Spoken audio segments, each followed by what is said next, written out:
नमस्कार दोस्तों, स्वागत है आपका साइंस जर्नी में। साइंस जर्नी चैनल समाज में फैले या घटित हो रही घटनाएं जिन्हें समझने के लिए वैज्ञानिक नजरिया देने के लिए प्रतिबद्ध है। आज हम इस बात को समझेंगे कि आखिर पढ़े लिखे लोग भी अवैज्ञानिक तथा धार्मिक गतिविधियों में लिप्त क्यों पाए जाते हैं। मसलन आपने ये भी देखा होगा कि जो पढ़े लिखे लोग हैं वो मंदिरों में जाते हैं, मस्जिदों में जाते हैं, चर्च में जाते हैं तथा कई सारी ऐसी घटनाएं जो कि बिल्कुल ही अवैज्ञानिक है, उन कुरीतियों को भी फॉलो करते हुए पाए जाते हैं। आइए इसे एक उदाहरण से समझते हैं। एक बच्चा जब 3 से 7 साल का होता है तो सबसे ज्यादा जिज्ञासु होता है। उसके लिए दुनिया के रहस्य, आस पड़ोस में दिखने वाले रहस्य को जानने का मन करता है। कुछ ऐसे रहस्य जिनसे कि वो बिल्कुल अभ्यस्त होता है, जैसे कि डेली खाना खाना, पानी पीना, उसे जानने के बारे में उसका ख्याल बहुत ही कम आता है। लेकिन वैसी घटनाएं जो उसके लिए आश्चर्य पैदा करती है, जैसे कि बादल का बरसना, बिजली का कड़कना इत्यादि, इन पे उसकी जिज्ञासाएं ज्यादा होती हैं। वो इससे रिलेटेड कई सारी क्यूरीज अपने पेरेंट्स से करता है।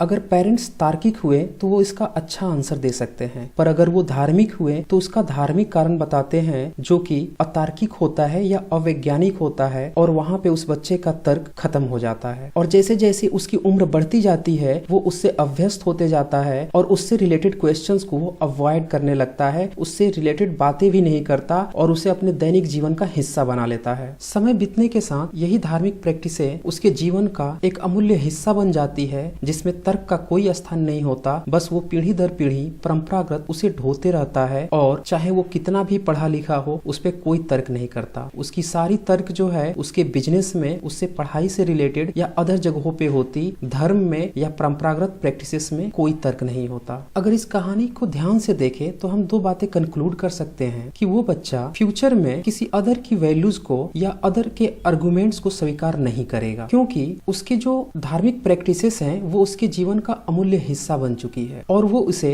अपने मैटर ऑफ प्राइड से जोड़ के रखता है। मैटर ऑफ प्राइड कहने का मतलब ये है वो इसे गर्व समझ लेता है। गर्व बेसिकली एक डर होता है जो कि समाज से जुड़ा हुआ है कि समाज के लोग क्या कहेंगे, घर वाले क्या कहेंगे या रिलेटिव्स क्या कहेंगे, और इस कारण से इन प्रैक्टिसेस को कंटिन्यू करते जाता है। आइए इस उदाहरण का केस स्टडी करते हैं साइंटिफिक आंसर के अनुसार। जरा इस बात पे गौर करें। आप सुबह में न्यूज़पेपर खोलते हैं या टीवी खोलते हैं और आपको ऐसी खबर मिलती है कि अफगानिस्तान ने वर्ल्ड कप में ऑस्ट्रेलिया को हरा दिया है, या फिर हो सकता है कि आपको एक दूसरी खबर सुनने को मिले कि इंडिया वर्ल्ड कप जीत चुका है, या फिर एक थर्ड केस भी आपको दे रहा हूं जिसमें आपको ये सुनने को मिले ऑस्ट्रेलिया डिफीटेड अफगानिस्तान, यानी कि ऑस्ट्रेलिया ने अफगानिस्तान को वर्ल्ड कप में हरा दिया है। इन तीनों केसेस को अगर आप ध्यान से देखें तो फर्स्ट केस में आपको सबसे ज्यादा आश्चर्य होगा कि अफगानिस्तान वर्ल्ड कप में ऑस्ट्रेलिया को कैसे हरा सकता है, यानी कि इसकी संभावना आपको बिल्कुल ही कम लगेगी, या यूं कहें इसकी प्रोबेबिलिटी नेग्लिजिबल है। आप चाहें तो इसको 0 भी कह सकते हैं या अप्रोचेस टू 0 भी कह सकते हैं। चूंकि प्रोबेबिलिटी इसकी 0 है और आपको आश्चर्य भी हो रहा है, यानी कि प्रोबेबिलिटी और वंडर दोनों ही एक दूसरे के उल्टे हैं। अब सेकेंड केस को डिस्कस करते हैं। इंडिया वोन वर्ल्ड कप फाइनल। तो इंडिया वर्ल्ड कप जीत भी सकता है, एक स्ट्रॉन्ग कैंडिडेट है वर्ल्ड कप का, तो इसकी पॉसिबिलिटीज 50-50 की होगी, यानी कि जीत भी सकता है, हार भी सकता है, लेकिन चांसेस ज्यादा है। एब्सोल्युटली 1 तो नहीं कह सकते हैं, लेकिन पॉसिबिलिटीज 1 से थोड़ी कम हो सकती है, लेकिन 0 से ज्यादा है। मैं यहाँ पे 50% सेफ जोन के लिए ले रहा हूँ। अब थर्ड केस देखिए, Australia defeated Afghanistan in world cup final. Australia काफी स्ट्रॉन्ग है क्रिकेट में और अफगानिस्तान को इजिली हरा सकती है, तो इस बात से आपको कोई भी आश्चर्य नहीं होगा और यहाँ पे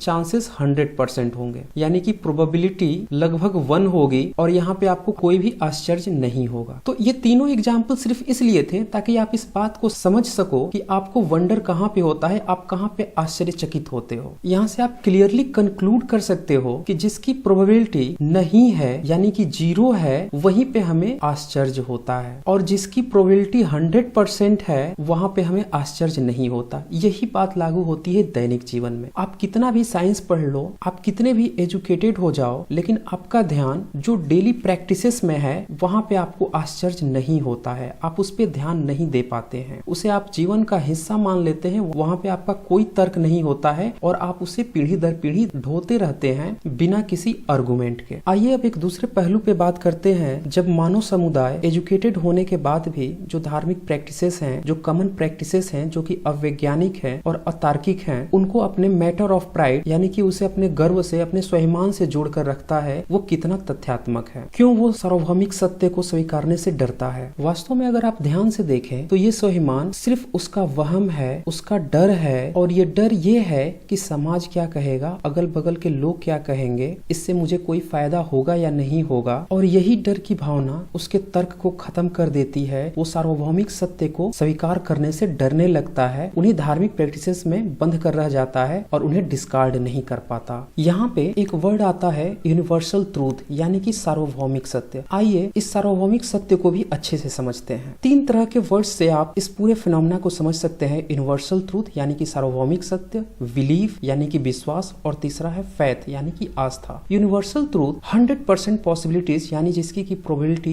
1 हो, जो घटनाएं बिल्कुल ही सत्य हो, उसे हम यूनिवर्सल ट्रूथ कहते हैं। जैसे कि सूर्य का पूरब में निकलना, इनकी पॉसिबिलिटीज 100% है और इसीलिए यूनिवर्सल ट्रूथ में आते हैं। सेकेंड है बिलीफ यानी कि आपके पास कोई एविडेंस नहीं है लेकिन कोई स्ट्रॉन्ग पॉइंट आपको लग रहा है तो आप बिलीव करते हो सकता है आपका बिलीफ गलत भी हो सकता है सही भी हो, लेकिन उसका कोई स्ट्रॉन्ग एविडेंस नहीं होता है, वो आपके मानने के ऊपर होता है और इसका फायदा उठाते हैं धार्मिक प्रैक्टिसेस। तीसरा होता है फेथ यानी कि बिलीफ विदाउट एनी एविडेंस। आपके पास कोई भी सबूत नहीं है, कोई स्ट्रॉन्ग पॉइंट नहीं है, बस आप अंधभक्ति में उसे मान रहे हैं। आपने बिल्कुल उसे मानने की कसम खा रखी है कि मैं इसे मान के रहूंगा, और इसे ही कहते हैं फेथ यानी कि आस्था। आमतौर पे धार्मिक लोगों से आपने ये सुनते हुए पाया होगा कि ये आस्था का विषय है, यानी कि इसमें कोई भी आर्गुमेंट नहीं, बस मान लो। यानी कि फेथ में जो पॉसिबिलिटीज है उसे आप 0% कह सकते हो, क्योंकि आपके पास कोई भी फैक्ट नहीं है, साइंटिफिक फैक्ट नहीं है, कोई भी एविडेंस नहीं है, बस किसी ने कहा और आपको मान लेना होता है। तो इस तरह से आप पाते हैं कि अगर आप तार्किक हैं तो यूनिवर्सल ट्रूथ को वैल्यू देंगे, और अगर आप तार्किक नहीं है फिर भी थोड़ा लॉजिकली सोचते हैं या नहीं सोचते हैं तो फिर आप बिलीफ को ध्यान देंगे। हो सकता है आपका बिलीफ गलत भी हो जाए, हो सकता है सही भी हो जाए, लेकिन जो थर्ड वर्ड है फेथ, ये बिल्कुल ही अंधभक्ति की पहचान है। तो इस तरह से आप पाते हैं कि समाज में जितने भी लोग हैं वो जो प्रैक्टिसेस कर रहे हैं उनका एजुकेशन से कुछ भी लेना देना नहीं है। वो चाहे कितने भी पढ़े लिखे हों या अनपढ़ हों, वो पीढ़ी दर पीढ़ी जो मान्यताएं हैं, प्रैक्टिसेस हैं, उनको बिलीफ और फेथ के दम पे करते रहते हैं, और यही कारण है कि वो इन सब प्रैक्टिसेस में लिप्त पाए जाते हैं। तो आज के वीडियो में हमने ये कंक्लूड किया कि आप चाहे जितना भी पढ़ लिख लें, इससे कोई फर्क नहीं पड़ता अगर आप में तर्क नहीं है, और अगर तर्क है और उसे आप हर जगह इस्तेमाल करते हैं, इवन कॉमन प्रैक्टिसेस में, तो ही आप उसे अच्छे से समझ पाएंगे, उसके घटना के पीछे का कारण समझ पाएंगे। और जो लोग ऐसा नहीं करते हैं वही कॉमन प्रैक्टिसेस जो कि अवैज्ञानिक हैं उसे भी करते हुए पाए जाते हैं। तो आज का वीडियो आपको कैसा लगा इसे आप जरूर कमेंट करें। Thanks for watching my video. For more video stay connected with science journey.